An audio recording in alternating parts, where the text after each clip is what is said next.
Olá, irmãos. Eu tive que interromper a gravação um minuto. Eu não observei no horário e já são meio-dia. É a hora que eu recebo uma entrega.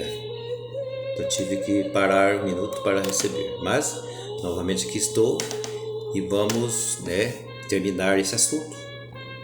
Eu vou terminar com vocês sobre a oração e sobre rezar.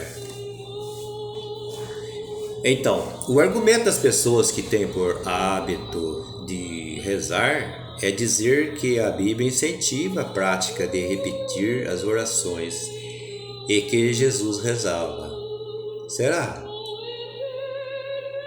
Isto devido a uma passagem registrada em Mateus que diz: Então Jesus os levou a um lugar chamado Getsemane e o mandou sentar e esperar.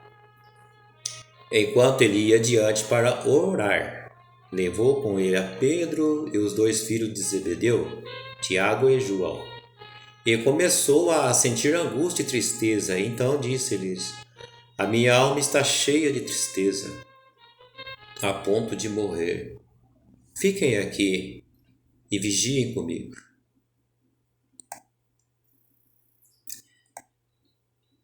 Como nós também, o Senhor Jesus sentiu medo, angústia e tristeza naquela hora, conforme ele disse, irmãos?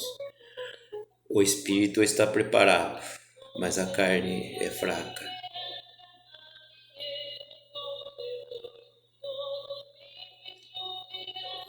Ele avançou um pouco, foi um pouco mais adiante, inclinou-se com o rosto no chão e orou: Meu Pai, se for possível, afaste este cálice de mim. Contudo, eu quero que seja feita a sua vontade e não a minha. Depois voltou aos 3 discípulos e os encontrou dormindo. Pedro perguntou a ele. Jesus perguntou: Pedro, vocês não puderam ficar acordados comigo nem mesmo uma hora? Vigiem, fiquem atentos e orem. De outro modo, a tentação vencerá vocês, pois o espírito, na verdade, está disposto, mas o corpo é fraco. Outra vez ele os deixou e foi orar: Meu Pai, se esse cálice não puder ser tirado de mim, então cumpra-se a sua vontade. Ele voltou aos discípulos novamente e os achou dormindo, porque os olhos deles estavam pesados de sono. Então ele voltou à oração pela terceira vez, dizendo novamente as mesmas coisas. Mateus capítulo 26, versículo 36 a 44. E vemos em Marcos capítulo 14, no versículo 32 e 39. Mais uma passagem de oração semelhante a esta. Vamos compreender essas passagens bíblicas. Ela se deu em Getsemane, e na qual o Senhor Jesus Cristo estava vivendo uma tremenda agonia.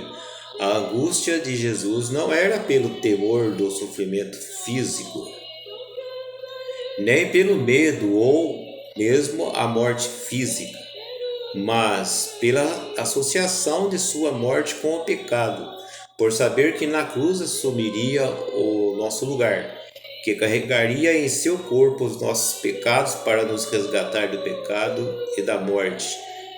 Assim, visto que ele já sabia que o seu sofrimento terreno, ou seja, humano, estava para começar, foi muito comum que Jesus Cristo ficasse repetindo as suas próprias palavras.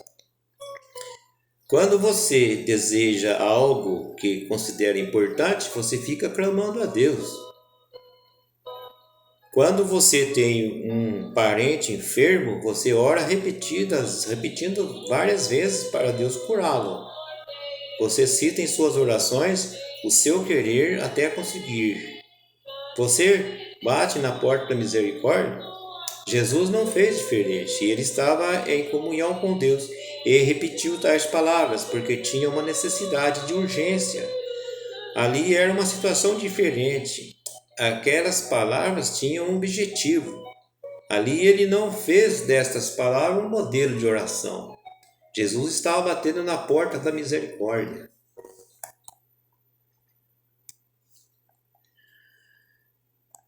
A verdadeira oração não é um ato bem pensado, nem palavras eloquentes ou poéticas que inspiram seus ouvintes. A verdadeira oração não é medida por aplauso dos homens, nem a sua eficácia é determinada pela beleza das palavras. Deus não ouve palavras vazias que impressionam apenas a homens. Deus não atende palavra, mas ele responde a corações quebrantados e contrito, corações arrependidos.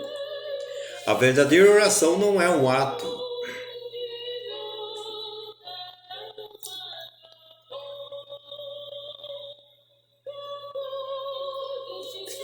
Na verdade, a oração é um grito sincero do coração, os gemidos profundos do espírito e palavras proféticas e de fé. A eficácia da oração é determinada apenas pela profundidade do impacto que provoca no coração do Pai e não no ouvido dos homens. Não é o tamanho ou a eloquência, quer dizer, o discurso das orações que toca no coração do Pai e traz o mover da mão de Deus. Orar é conversar com Deus. Preste atenção a este fato. O Senhor separa o homem obediente para viver ao seu lado. É por isso que ele ouve quando oro e peço ajuda. Salmos capítulo 4, versículo 3.